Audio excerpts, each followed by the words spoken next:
Are you under contract to buy your next home and need an appraisal? Well, watch this short video to know everything you need to know about appraisals. Hi, I'm Blake Davenport with the Davenport Group. I'm a local realtor in the DC metro area, here to share with you short and simple real estate tips. Today we're going to be talking about the appraisal deadline, everything you need to know. So to start, what is an appraisal? So an appraisal is required when you get a loan. The lender wants to make sure that essentially the property is worth as much as you're paying for it. In case you were to default or not make your payments and they had to sell the home, they want to make sure that they can sell it for as much as you're buying it for. So that's why they do an appraisal. So an appraisal is performed by an appraiser, as I should say, where the appraiser comes out, they look at the property, they walk through it, they look at the past sales or comps, they do a CMA or a comparative market analysis, similar to what we did when we made the offer to make sure that the home is going to appraise for as much as you're buying it for. And they're going to determine basically when they do a CMA, oh, this house has an extra bedroom or bathroom, oh, plus or minus money, and they're going to determine a kind of normalization, and they're going to say, all right, based on our professional opinion, we believe that the house is worth X amount of money. The appraiser already knows the sales price beforehand, so a lot of the times appraisals come back right at the sales price, even if they're a really weird or funky number. Appraiser's jobs is really just to make sure the numbers work. In case that a property escalates really high in price, way above what it should have sold for, the appraiser may make the appraisal value low, which could cause an issue, and that brings us to our next point of the appraisal deadline or the appraisal contingency part of the contract. So if you made the contract contingent upon an appraisal, basically you're saying that the contract is contingent upon us doing an appraisal and for contingent upon the property appraising for as much as we're going to willing to pay for it.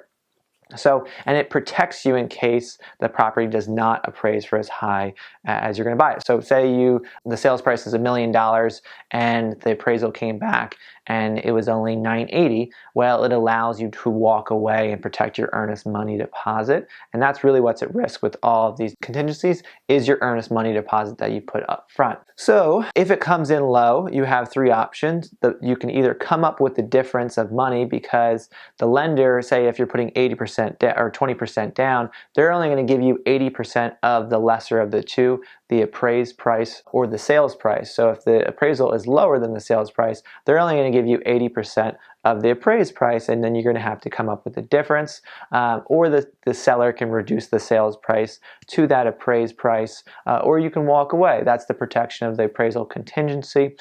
If you waived it, then you don't have that right, and that's where you just have to come up with the difference in money or get a bigger loan to cover the difference. So that's really the importance of the appraisal contingency. But in terms of the appraisal deadline, typically I put around 14 to 21 days. So it just allows the lender to order an appraisal. Typically it takes a week or so from the time that they order it until the time that they do it, and then they come back with the report. They can rush it if we have a short close and they need to make sure that they get the appraisal back in time, but that's really what the deadline is, just to make sure. Like the financing contingency, depending upon how you wrote the contract, it does extend past that deadline. The seller has to basically ask us to remove the appraisal contingency from the contract. Until we do so, it extends its time frame. So they have to deliver us with a notice to void for us to actually get to remove it. And that's why I typically don't send them the removal addendum, removing the appraisal contingency from the contract, because we want to protect you as long as possible. So that's pretty much it about the appraisal.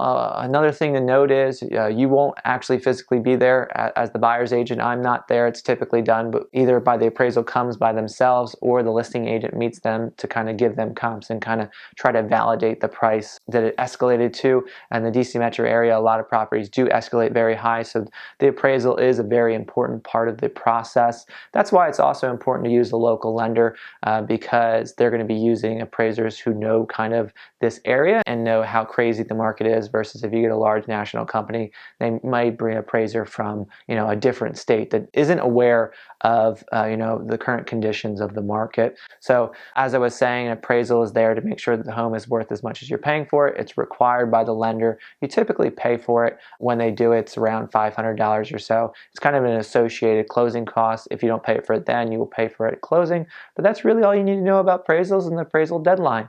If you like this video, click the like like icon below. Also, leave us a comment if you have a comment or you want to share your thoughts about this content. Also, if you like the real estate content that we produce, click the subscribe button or the bell icon to be notified of our next video. But thanks again on checking out this real estate tip on appraisals and the appraisal deadline.